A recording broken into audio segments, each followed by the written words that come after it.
యేసు ప్రభు వారిని గూర్చి ప్రజలు ఏమనుకుంటున్నారో యేసు ప్రభు వారు తన శిష్యులను అడుగుతున్నారు. కొందరైతే నీవు ఏలియావని, కొందరైతే నీవు ప్రవక్తల్లో ఒకడవని చెప్పుకుంటున్నారయ్యా అని శిష్యులు యేసు ప్రభు వారికి చెప్పినప్పుడు యేసు ప్రభు వారు అంటున్నారు, మీరేమనుకుంటున్నారు నా గురించి అన్నప్పుడు పేతురు ఏమంటున్నాడంటే, నీవు నిజముగా దేవుని కుమారుడవని మేము నమ్ముచున్నాము అనే వాక్యాన్ని ఇక్కడ రాయబడి ఉంది. మనం చదువుతున్నాం చూడండి. మత్తయి సువార్త 16వ అధ్యాయము 16వ వచనము. అందుకు సీమోను పేతురు, నీవు సజీవుడకు దేవుని కుమారుడవైన క్రీస్తు అని చెప్పాను. పేతురు ఏమంటున్నాడు, నీవు సజీవుడవగు దేవుని కుమారుడవైన క్రీస్తు అని చెప్పుచున్నాడు. దేవుడు పేతురికి అధికారం ఇచ్చాడు. పేతురికి ఏమని చెప్పాడు, ఈ యొక్క బండ మీద నా సంఘమును కట్టుదును. పేతురు అనేటువంటి బండ మీద నా యొక్క సంఘమును, క్రీస్తు సంఘమును కడతాను అనేటువంటి మాట మరి నిశ్చయమైనటువంటి మాటగా మనం చూస్తున్నాం. నిజంగా యేసు ప్రభు వారి తర్వాత ఈ యొక్క లోకానికి సువార్త ప్రకటించినటువంటి మొట్టమొదటి సువార్థికుడు, అపోస్తలుడు యేసు ప్రభు శిష్యుడైనటువంటి పేతురు. ఆయన వాక్యాన్ని బోధించినప్పుడు ఒక్కసారే 3,000 మంది యేసు ప్రభు వారిని సొంత రక్షకుడిగా అంగీకరించారు. ఆ విషయాలు మీరు అపోస్తల కార్యము 2:42 వచనాల్లో మీరు చదవచ్చు. వాక్యాన్ని మనం చూస్తున్నప్పుడు యేసు ప్రభు శిష్యుడైనటువంటి పేతురు కూడా ఏం చెప్తున్నాడంటే, నీవు సజీవుడైనటువంటి దేవుని కుమారుడవు అని చెప్తున్నాడు. మొదటిగా గాబ్రియేలు దూత యేసు ప్రభు వారు దేవుని కుమారుడు అని చెప్పింది. ఆ తర్వాత బాప్తిసం ఇచ్చి యోహాను యేసు ప్రభు దేవుని కుమారుడని ఒప్పుకున్నాడు. మార్కు కూడా దేవుని కుమారుడైన యేసు ప్రభువు సువార్త ప్రారంభము అని ప్రారంభించాడు. ఆ తర్వాత అపవాది సైతాను, దెయ్యం పట్టినటువంటి సేనా దెయ్యం పట్టినటువంటి వాడు, 2 దెయ్యాలు పట్టినటువంటి వాళ్ళు యేసు ప్రభు వారు దేవుని కుమారుడని మరి చెప్పినట్టుగా మనం వాక్యంలో చూస్తున్నాం. యేసు ప్రభు వారి ప్రియ శిష్యుడైనటువంటి యోహాను కూడా చాలాసార్లు యోహాను సువార్తలో, యోహాను పత్రికల్లో, ప్రకటన గ్రంథంలో కూడా యేసు ప్రభు దేవుని కుమారుడు అనేటువంటి వాక్యాన్ని రాయబడి ఉంది. ప్రకటనలో అయితే వధించబడినటువంటి గొర్రెపిల్ల అని రాయబడి ఉంది. మన వాక్యంలో గమనిస్తే యోహాను సువార్త 1వ అధ్యాయం 18వ వచనంలో ఈ విధంగా రాయబడి ఉంది, ఎవడును ఎప్పుడైనాను దేవుని చూడలేదు, తండ్రి రొమ్మునున్న అద్వితీయ కుమారుడే ఆయనను బయలుపరచెను. తండ్రి రొమ్మునున్న అద్వితీయ కుమారుడే ఆయనను బయలుపరచెను. అంటే తండ్రిని, దేవునిని ఎవరు కూడా ఎప్పుడు కూడా చూడలేదు. అయితే ఆ తండ్రి ఇమేజినేషన్ని కుమారుడైనటువంటి యేసుక్రీస్తులో మనము చూడగలుగుతున్నాము అని యేసు ప్రభు శిష్యుడైనటువంటి యోహాను రాసినట్టుగా మనము చూస్తూ ఉన్నాం. వాక్యములో ఒక 2 వచనాలు మనం చూద్దాం. ఇంకా యోహాను సువార్త 11వ అధ్యాయము 27వ వచనంలో ఈ విధంగా రాయబడి ఉంది. ఇదేమి సందర్భం అంటే, యేసు ప్రభు వారు మికిలిగా ప్రేమించినటువంటి మరియా, మార్తా, లాజరు అనేటువంటి 3 ఉన్నటువంటి కుటుంబంలో యేసు ప్రభు వారు ఆయన సువార్త ప్రకటిస్తూ అనేక గ్రామాలలో, పట్టణాల్లో ఆయన సంచరిస్తూ తన ఊరికి సమీపంలో ఉన్నటువంటి ఈ యొక్క మరియా, మార్తా, లాజరు ఇంటికి కూడా వెళ్ళి ఆయన అక్కడ బస చేస్తూ వారితోటి ఉంటున్నటువంటి విషయాన్ని మనము అనేక సార్లు చూస్తాం. అయితే యేసు ప్రభు వారు లాజరు చనిపోబోతున్నాడని తెలిసినప్పుడు యేసు ప్రభు వారు 3 దినాలు ఆలస్యం చేసి లాజరు మరణించిన తర్వాత, సమాధి చేయబడిన తర్వాత, అప్పుడు ఆ ఊరి ఎంట్రన్స్కి వచ్చినప్పుడు అక్కడ మరియా, మార్తలు ఆ యొక్క గృహము దగ్గర బాధపడుతున్నటువంటి, రోధిస్తున్నటువంటి వారిని చూస్తూ యేసు ప్రభు వారు కూడా తన యొక్క హృదయంలో కలవరము చెందుతాడు. ఆయన కన్నీరు విడిచాడు అనేటువంటి వాక్యాన్ని అక్కడ మనము చూస్తూ ఉంటాం. అయితే యేసు ప్రభు వారు లాజరును తిరిగి లేపుతాడు. లాజరు సమాధిలో నుంచి బయటికి రావటమో మనం చూస్తాం. యేసు ప్రభు వారు ఏ వ్యక్తినైనా స్వస్థపరిచే ముందు ఏం అడుగుతున్నాడంటే, నీకు విశ్వాసం ఉందా అని అడుగుతున్నాడు. నీకు విశ్వాసం ఉంటే విశ్వాసానికి తగినట్టుగానే నీకు ఆ స్వస్థత కార్యము జరుగుతుంది. యేసు ప్రభు వారు ఆయన కొంతమందిని ఆ విషయం అడగకుండానే స్వస్థపరిచాడు. కొంతమందిని ఆయన అడిగి నీకు విశ్వాసం ఉందా అని అడిగి ఆ విశ్వాసాన్ని బట్టి స్వస్థత జరిగింది.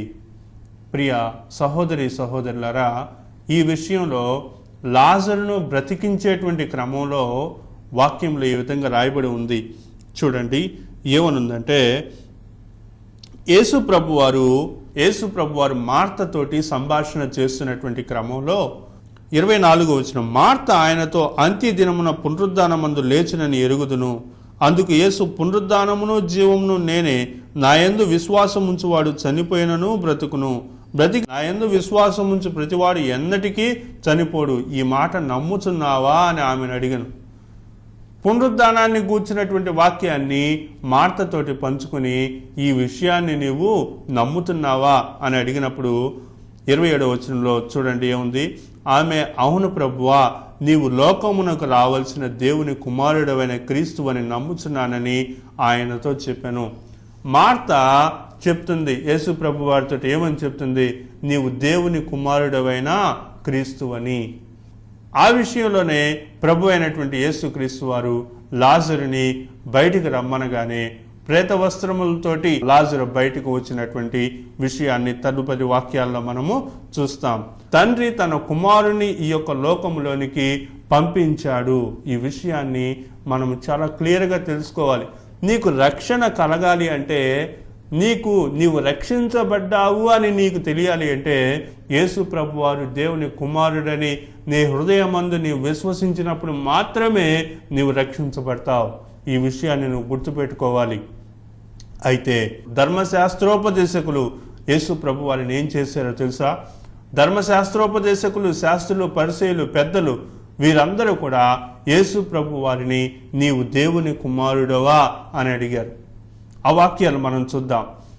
ప్రియ సహోదరి సహోదరులారా, యేసు ప్రభు వారు ఎన్నో అద్భుతాలు, ఆశ్చర్యకార్యాలు చేస్తూ ఉండగా శాస్త్రులు, పరిసయ్యులు, సమాజపు అధికారులు, పెద్దలు వీళ్ళందరూ కూడా మేము ధర్మశాస్త్రాన్ని యాజ్ ఇట్ ఈజ్గా ఫాలో చేస్తున్నాము, మోషే మాకు ఇచ్చినటువంటి ధర్మశాస్త్రాన్ని మేము పాటిస్తున్నాము అని చెప్తున్నటువంటి ఈ యొక్క యూదులు, శాస్త్రులు, పరిసయ్యులు వీళ్ళందరూ కూడా యేసు ప్రభు వారిలో ఏకాడికి కూడా తప్పులు కనిపెట్టాలి అనేటువంటిది గమనిస్తూ ఉన్నారు. ఎందుకంటే యేసు ప్రభు వారి యొక్క ఉద్దేశాలు వారి యొక్క ఉద్దేశాలకు ఎంత మాత్రం కూడా సరిపడినట్టుగా మనము చూడం. నా ప్రియ సహోదరి సహోదరులారా, యేసు ప్రభు వారు స్వస్థత చేస్తే విశ్రాంతి దినమందు ఆయన స్వస్థపరిచాడు. ఆయన పొలంలో తన శిష్యులతోటి వెన్నులు తుంచుకొని తింటూ ఉంటే, విశ్రాంతి దినమందు చేయకూడనటువంటి పని మీరు చేస్తున్నారు అని శాస్త్రుల పరిచయులు చేస్తున్నటువంటి ఆ యొక్క వేషధారణ జీవితాన్ని యేసు ప్రభు వారు ఎత్తి చూపినప్పుడు, అయ్యో శాస్త్రుడైన పరిచయులారా, అందులారా, అయ్యో అయ్యో అని వాళ్ళని సంబోధిస్తున్నటువంటి విషయాన్ని గమనిస్తున్నటువంటి శాస్త్రుల పరిచయులు యేసు ప్రభు వారి మీద ఏదో ఒక మాయోపాయము చేత ఆయనను సంహరించాలి అని అనుకుంటున్నారు. చూడండి, బైబిల్లో రాయబడినటువంటి ఇంతవరకు మనం చూసినటువంటి ప్రతి ఒక్కరూ యేసు ప్రభు వారి యొక్క గుణగణాలను, యేసు ప్రభు వారి యొక్క ఆలోచన విధానాన్ని, యేసు ప్రభు వారు చేస్తున్న పనులను చూసి నీవు దేవుని కుమారుడవు అని చెప్తూ ఉంటే, ఇక్కడ శాస్త్రులు, పరిసయ్యులు మాత్రము నీవు దేవుని కుమారుడవా అని అడుగుతున్నారు. ఎందుకని వాళ్ళు ఆ విధంగా అడుగుతున్నారు అంటే, ఆయన దేవుని కుమారుడు అని చెప్తే రాళ్లతో కొట్టాలని చూస్తున్నారు. నీవు మనుషుడు అయ్యుండి దేవుని కుమారుడిని చెప్పుకుంటున్నావు కాబట్టి దాన్ని బట్టి నేను రాళ్లతో కొట్టాలి అనేటువంటి మాటను మనం చూస్తూ ఉన్నాం. ఇక్కడ వాక్యంలో మనం గమనిస్తే చూడండి, యోహాను సువార్త 10వ అధ్యాయము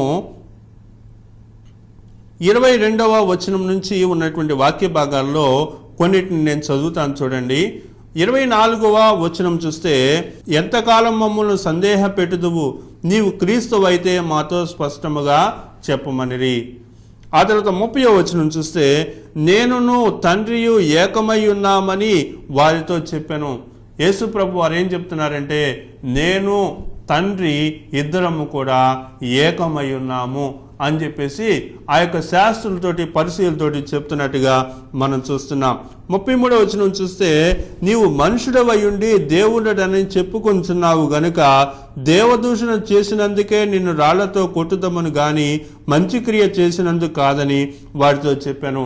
యేసు ప్రభు వారిని నీవు దేవుని కుమారుడవా మాతో చెప్పమంటున్నారు.